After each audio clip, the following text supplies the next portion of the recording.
Today I want us to look at something from the Old Testament book of Ezekiel.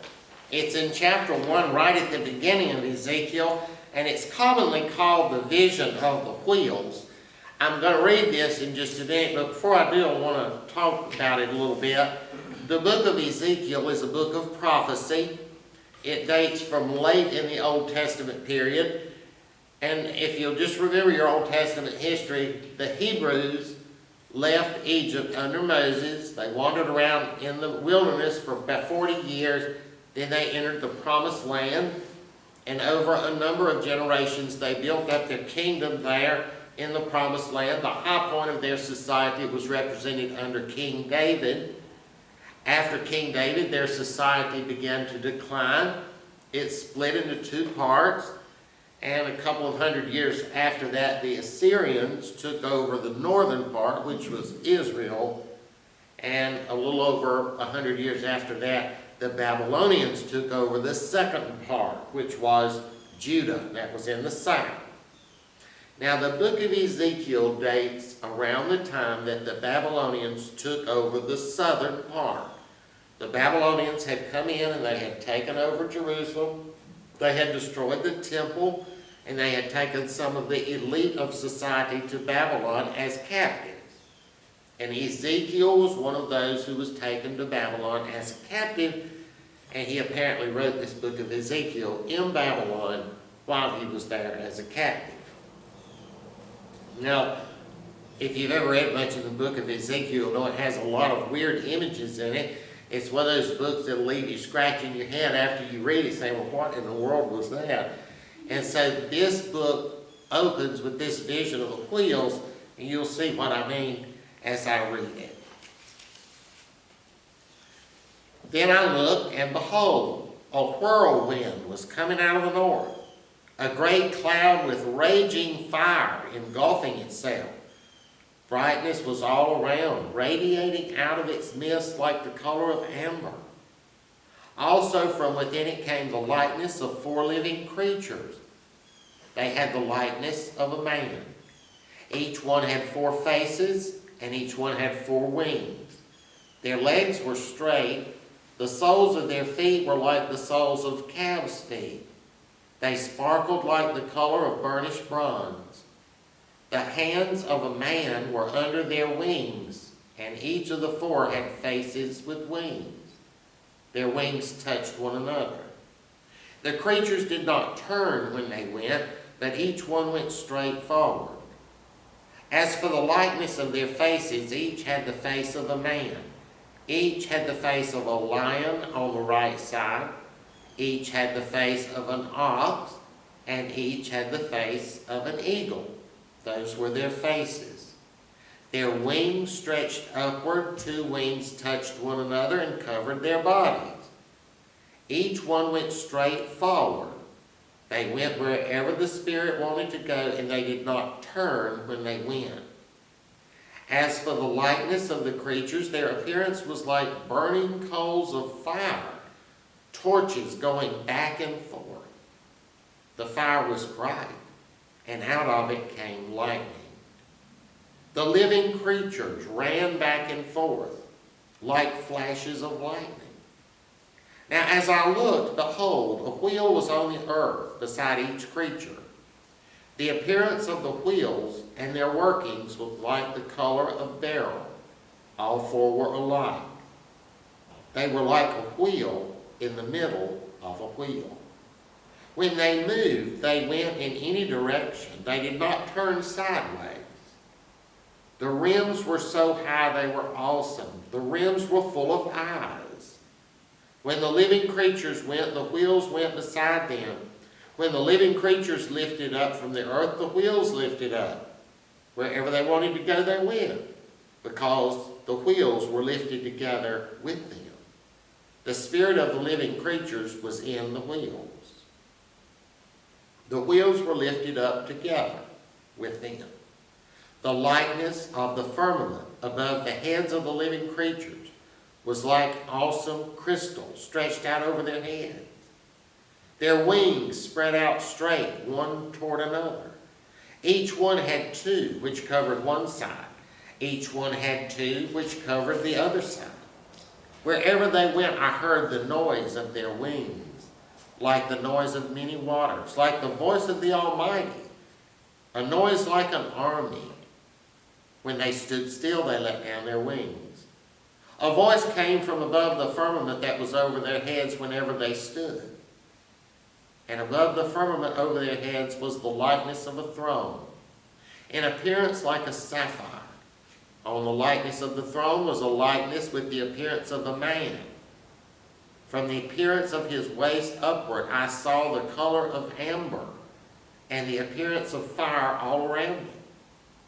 From the appearance of his waist downward, I saw the appearance of fire with brightness all around, like the appearance of a rainbow and a cloud on a rainy day.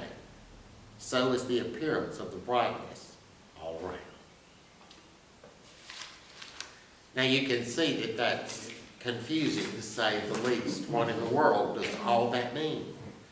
If you're not careful, you can get bogged down with it. There's a lot of images in there that are strange. And a lot of people will go through there and try to say that each one of those symbolizes something. That every little detail has some kind of cryptic meaning to it. Now, I don't know if it does or not, but one thing I do know, if it does, we have no way of ever knowing what it is. Because you can get 1,000 different interpretations of what each little thing represents. And how do you know which one's right? So I recommend not doing that. Don't get involved with trying to assign cryptic meanings to every detail. If you'll do, you'll just end up flustered by 1,000 different opinions. And besides, we don't know that it's supposed to be symbolic anyway. It's entirely possible that Ezekiel was describing something he actually saw happen. That there's no symbolism there. That what we see is Ezekiel, what we have here is Ezekiel trying to describe something he actually saw, and it was something so different than anything he'd ever seen before. He didn't understand it and didn't know what it was, and so he just did the best he could to explain it. And you can tell if you read that and hear it, he's almost flabbergasted by what he saw. So it may be that he actually saw something and is describing it to it. But either way, when I look at things like this, I try to look not at the details, but at the big picture. And looking at the big picture of this, the way it is usually interpreted is that it is God leaving the temple in Jerusalem. And you can boil all that we read down to God leaving the temple in Jerusalem. That's what biblical scholars tell us that means. Now, the way the temple was designed back then, we hear, if you hear Christians who really don't understand the way the temple was, they'll say that people went to the temple like you come here where you came, because you couldn't go in. The only people who could go in that temple were priests, and they could only go in the outer parts of it. Inside, the innermost part of the temple was something called the holy place. And on back behind the holy place, separated off by a big curtain, was what was called the Holy of Holies. And that's where the Ark of the Covenant was kept. No one could go in the Holy of Holies except the high priest on one day of the year. That's the Day of Atonement. The priests were out in the other rooms of the temple, and you couldn't go in there. And they couldn't even go in the Holy of Holies. Only the high priest, one day a year, could go in there. And it was believed that in that Holy of Holies, God lived in there. God was actually in there. And you see, in this way, it was believed that God lived among the Hebrew people. He lived in that Holy of Holies. And it is important to realize that they did not look at that as allegorically or as a metaphor. They didn't believe, well, God's Spirit's in there. Oh, no. They believed God himself actually lived in that Holy of Holies. That's where God was. And so they had the temple, and in the innermost space of that temple, there was God, and God lived there. But in Ezekiel, we see God leaving. So why did God leave? You know, back in the books of 2nd Chronicles and 1st Kings, it's described there when they built the temple and dedicated it, and it said that God was in there. So why did he leave? Now, some people thought that God left because people didn't obey him and keep his commandments, and because people worshiped other gods. And it is true that people did not obey God, did not keep his commandments, and they did worship other gods, but they had always done that. Even back when they were wandering around in the wilderness several hundred years earlier, they weren't keeping the commandments and they were worshiping other gods. You remember how when Moses was up on the mountain receiving the 10 Commandments, the people made a golden calf and were down there worshiping it when he came down. And we see throughout the Old Testament that people were not keeping God's commandments. We see that they did that all through the Old Testament. Even in the book of Judges, which was way, way earlier, it tells us that everyone did as he pleased. And yet God did not leave them. And so for hundreds of years they had been worshiping other gods. They had never obeyed God, and God never left. Why did he decide all of a sudden to leave? Well, you see, there is a voice in the Old Testament that tells us that the religion changed once they had that temple. The Bible goes to great lengths to tell us how big and fine and beautiful and expensive that temple was. And before they had that, all they had was a tent. Many Bible translations will call that a tabernacle. It's literally a tent. And they had a little tent. From the time that they left Egypt until the time of Solomon, for hundreds of years, all they had was a tent. But under the leadership of Solomon, they built a fine, elaborate temple.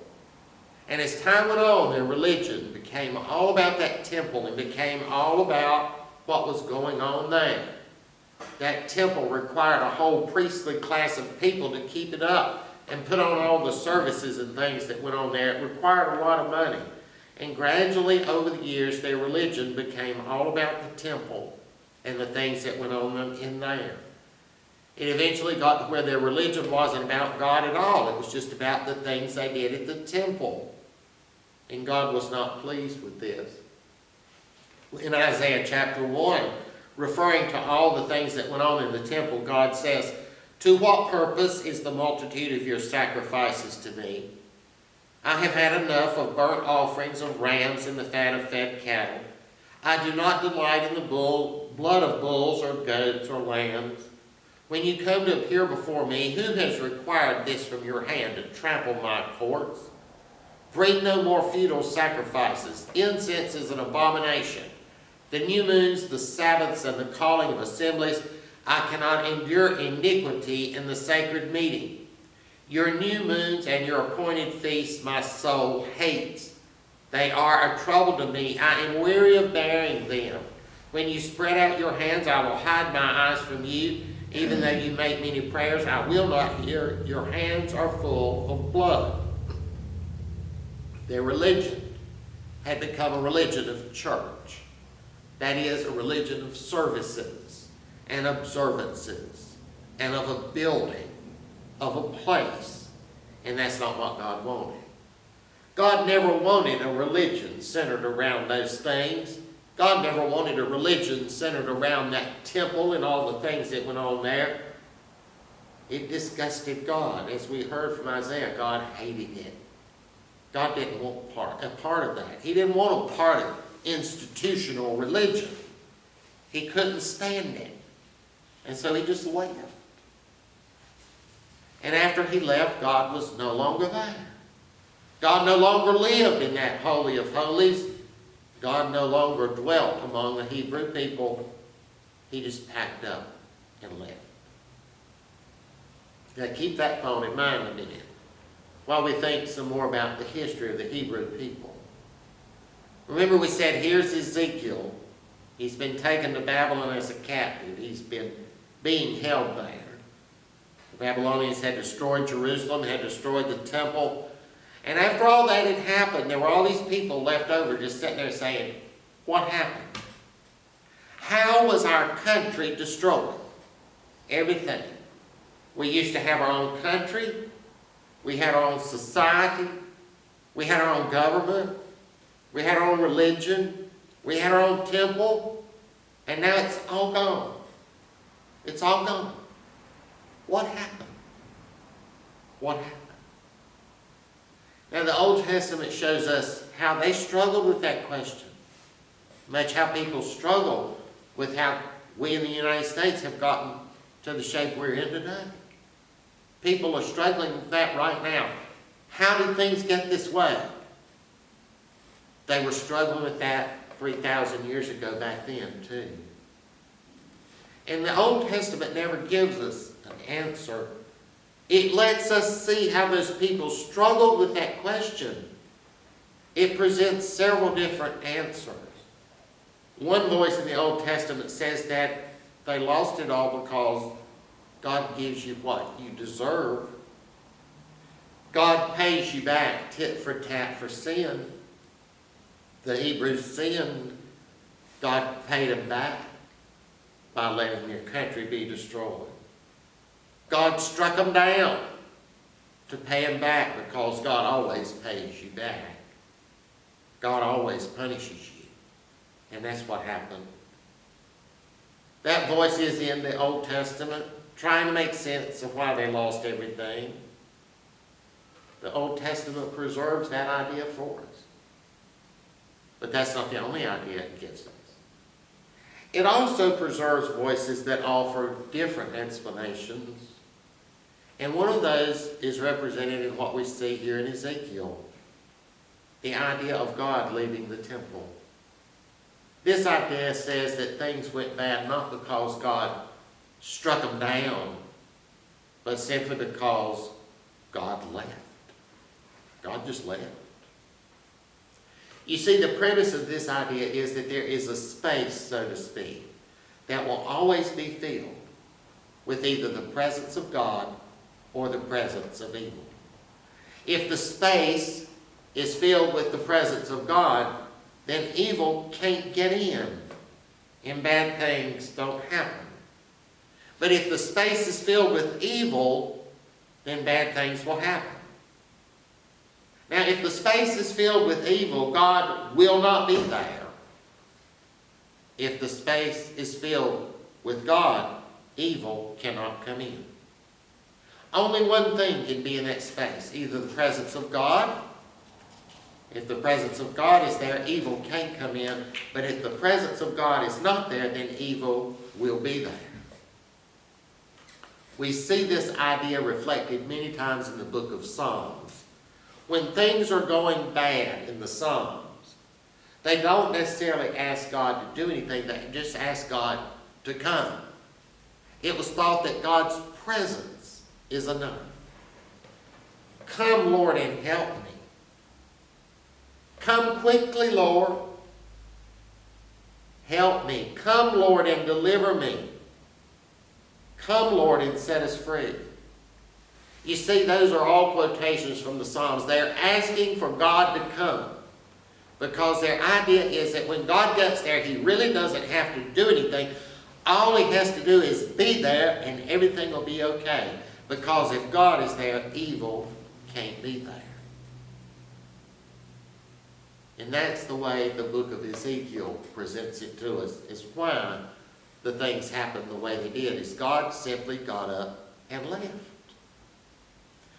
According to this idea, there are two facets to God's presence. Remember that we said that God, they thought, actually lived inside a room in that temple. It wasn't just God's presence was there. That's where God was, in there. That's one aspect. The other aspect was the belief that from that room in that temple where God lived, His presence radiated out through the whole of Hebrew society. It was not the same as God actually present in the Holy of Holies, but his presence radiated from there throughout their society. And as long as God himself was in that temple, in that room in that temple, and as long as God's presence radiated out from there through their society, nothing could touch them. They could have their own kingdom, their own land, their own society, their own government. But when God's presence was withdrawn, that's when they lost everything. You see, according to Ezekiel, the only way the Babylonians were able to come in and do what they did is because God had left. If God had still been living in that temple, and if God's presence had still been radiating through their society, none of that could have happened. The Babylonians would not have been able to do what they did. Remember earlier we talked about how the Ark of the Covenant was in there in that room called the Holy of Holies, where God lived. If anyone went in there, other than that high priest that went in there one time a year, they would be killed. If anyone, not by man, but God, they would die when they went in. If anyone touched that Ark of the Covenant, other than under certain rituals prescribed by God, they would die immediately. And we see that happening in the Old Testament. When they're moving the Ark of the Covenant one time, it starts to fall and somebody reaches over and touches it and they fall over dead. But of course the Babylonians had gone into that temple. They had marched into that Holy of Holies and they had taken the Ark of the Covenant with them. And nothing happened to them.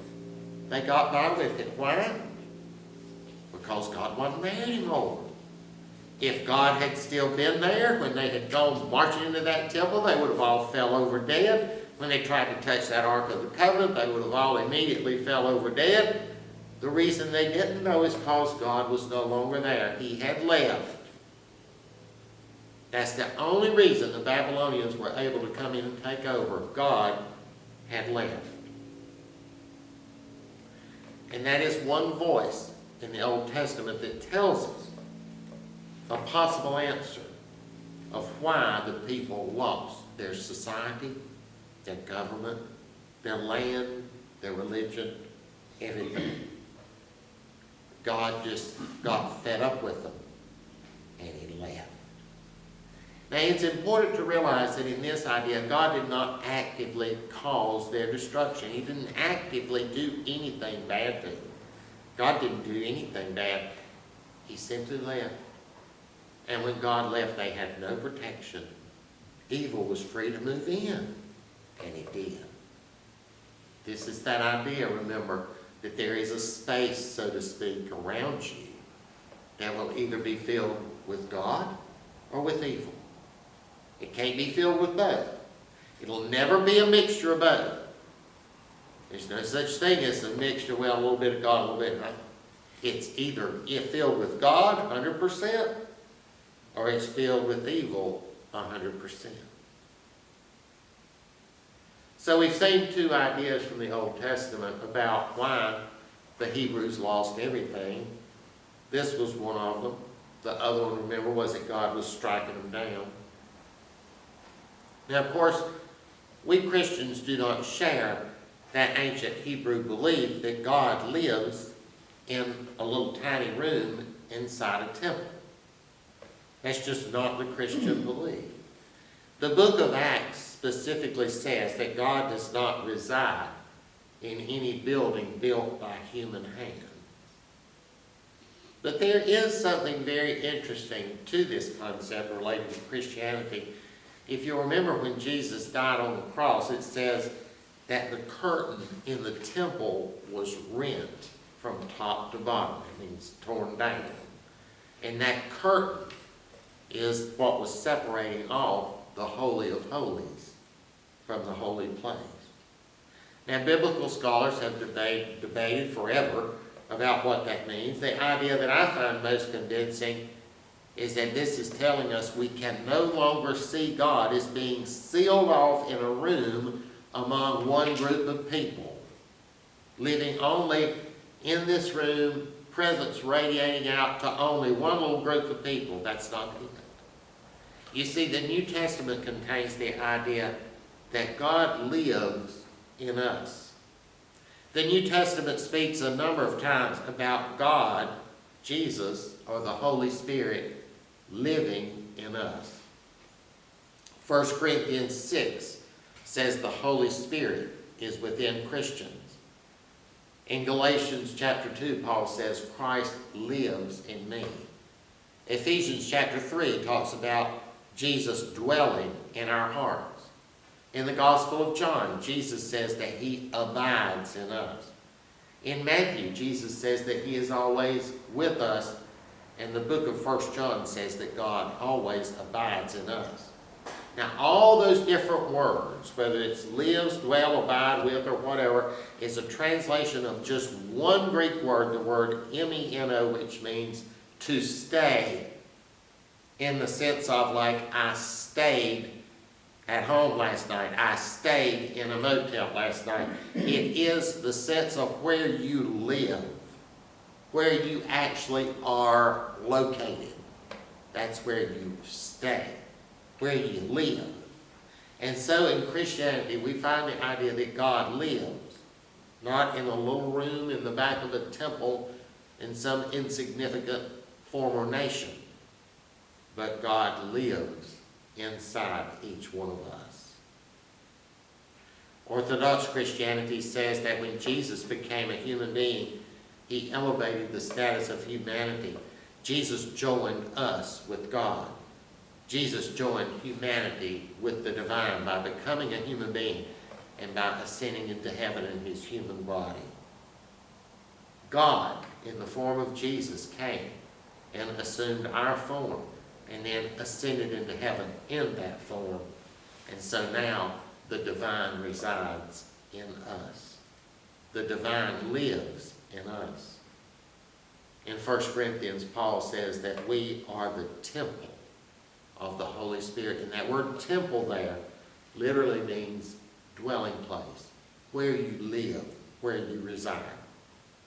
And so God resides and lives inside each one of us. Because of what Jesus did, God now lives inside each one of us. God makes his home inside us. God resides in us. You see, that means that God is not some far-off deity isolated up in heaven somewhere, apart, separate, detached. God lives in each one of us. You know, in the Gospel of Matthew, Jesus said, that you have done it unto the least of these my brethren, you have done it unto me. And see how that goes with it? Jesus lives in me. If you do it to me, you've done it to Jesus. And of course the same thing goes the other way too. If I do it to you, I've done it to Jesus.